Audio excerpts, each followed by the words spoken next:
এই যে আমারে দেখতাছেন, আমি আব্দুল খালেক শরীয়তপুরি, গরিবের ফোলা। আমার বাপে আমারে রিক্সা চালায় আলেম বানাইছে। আমি এই কথা বললে হয়তো আপনি আমার ঘৃণা করতে পারেন, আমার কিচ্ছু যায় আসে না। ঢাকা শহরে খোয়া ভাঙছি, রিক্সা চালাইছি, ওখানে না পাদারু গাড়িতে ঘুরি, ওখানে দামি একটা গাড়িতে ঘুরি, দামি বাড়িতে আল্লাহ শোয়া, দামি দামি ব্যবস্থা আল্লাহ করছে। এটা সব মায়ের দোয়ার বরকত। কি ভাই কথা ঠিক আছে না?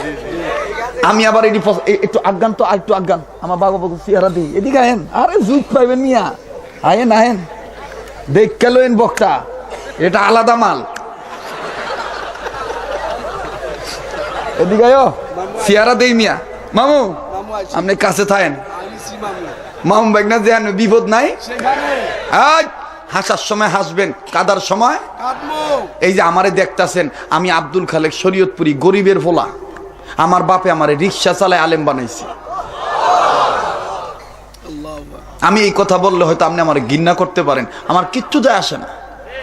আমি এই কথাটা এই জন্য বলতেছি, একজন গরিব মানুষ যাতে নিয়ত করে যে শরীয়তপুরের বাপে যদি শরীয়তপুরের রিক্সা চালায় আলেম বানাইতে পারে, আমিও আমার পোলারের আলেম বানাবো। কত কষ্ট করছি মিয়া, কত কষ্ট করছি, কত কষ্ট করছি। মার কঠিন রোগ হয়েছিল, মার চিকিৎসার টাকা জোগাড় করার জন্য ভিক্ষা পর্যন্ত করছি।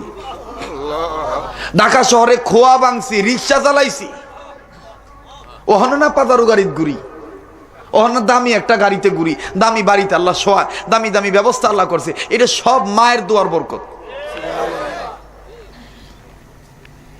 সংসারের সবচেয়ে বড় ছেলে আমি, 3 ভাই 2 বোন। আমার ছোট ভাই যখন দুনিয়াতে আসলো, মায়ের হঠাৎ একটা রোগ দেখা দিল, ক্যান্সার। আমি তখন আরজাবাদে পড়ি। আমার মায়ের যখন রোগ হইল, ডাক্তার কইছে তোমার মা বাঁচবো না। প্রত্যেক সপ্তাহে মাকে ওষুধ কিনে দিতে হইতো, বড় বড় দামি দামি ইনজেকশন দিতে হইতো। বিশ্বাস করেন, একটা কথা মিথ্যা বলতেছি না, ওয়াজ শেষ করে বাড়িতে গেলে 2:30 বাজুক আর 3টা বাজুক, প্রাণের বিবি কিন্তু দরজা খোলে না। ডাক দিলে ফোলাফান ওঠে না, উঠলে কিন্তু ওই জনম দুঃখিনী মায়াবিনী মাই উঠে।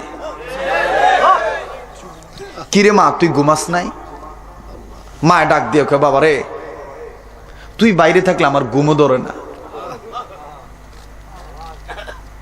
ডাক্তার যখন কইছে তোমার মা বাঁচবো না, প্রত্যেক সপ্তাহে মায়ের ওষুধ কিনে দিতে হইতো। টাকা পামু কই? বাপ রিক্সা চালায়।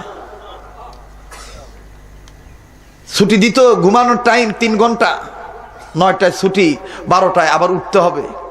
আমি হুজুরের কানে কানে যাই, কইতাম হুজুর আমার রিক্সা নিয়ে বের হইতে হবে, 2 ঘন্টা রিক্সা চালামো, আমি আবার ঠিক মতো না উপস্থিত হবো। হুজুর যাত্রা দিয়ে আমার মাথাটা বুকের সাথে লাগায় কইতো, ফোলাভান দেখছি, তোর মতন মায়ের পাগল দেখি নাই। 1 কেজি গরুর গোস্ত কেনার টাকা ছিল না মিয়া, 1 জোড়া স্যান্ডেল কেনার মতন যোগ্যতা ছিল না। ওষুধ রিক্সা চালাইয়া কোনোদিন খোয়া ভাঙ্গা ওষুধ কিনা নিয়া মার কাছে যাইতাম, মারে ডাক দিতাম, মাগো ওষুধ আনছি। মায় কইতো টাকা পাইছত কই? মায়ের তো আর মিথ্যা কথা কইতাম না, মাগো একটা লোকের লগে কন্ট্যাক্ট করছিলাম, 300 ইটা 3 দিনে ভাঙ্গা দিলে আমার টাকা দিব মা, আমি আজকে 100 ইটা ভাঙ্গা দিছি। মায় কইতো কোনার দিয়া ভাঙছো? তারটা দেহি। আমি জানি যে আমার হাতটা আমার মায়ের দেখালে মায় কষ্ট পাইব, কারণ আমার হাতের আঙ্গুলের গোড়াগুলি ঠোয়া পড়ে গেছে। আমি পিছনে রাখতাম, মা হাত দেখাবো না। মায় তখন কইতো ওষুধ খাইতাম না, তুই হাতটা দেখা। মায়ের হাত দেখাইতাম, মা দেখতো যে আমার ফুতের আঙ্গুলের গোড়াগুলো ঠোয়া পড়ে গেছে। মায় তখন সাথে সাথে আমার এই হাত দুটো কপাল মুখে লাগাইতো আর চুমা দিত, আর কইতো মালিক আমার মানিকের হাত বইরা টাকা দিয়ে দিও, আমার মানিকরে তুমি কবুল করো। এই যুবক, কোন মায়েরে কষ্ট দেস? কোন মায়েরে কষ্ট দেস রে? দুনিয়ার সমস্ত মানুষ স্বার্থের কারণে তোরে ভালোবাসে, কিন্তু মা বাপ কিন্তু স্বার্থের কারণে ভালোবাসে না। যেদিন মা মরে দেব সেদিন বুঝবি কি হারাইলি। আমার ভাইয়েরা প্লিজ দিল নরম করে দিবা। 1 ফোঁটা চোখের পানি দেখো ফলাইতে পারো কিনা গো যুবক রে,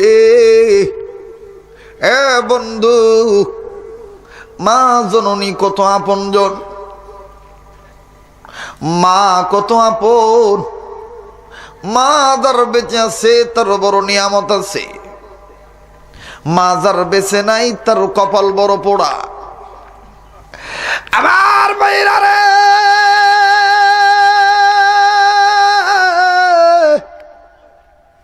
সামান্য 2-1 মিনিট মায়ের কদর বুঝাইতে যায় বলি। আমার এই জীবনে কত বাস্তব ঘটনা দেখছি।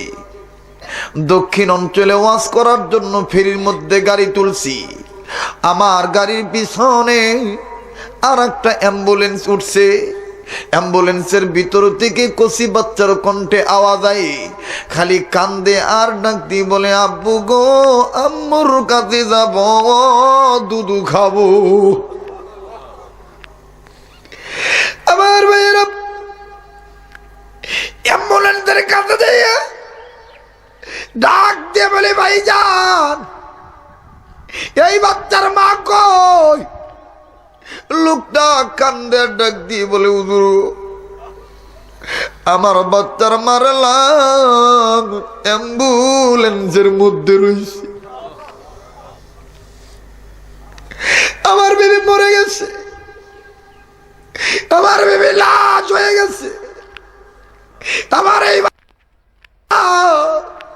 ঢাকা থেকে শুরু করছে, আব্বু গো, আম্মুর কাছে যাব, দুধু খাবো।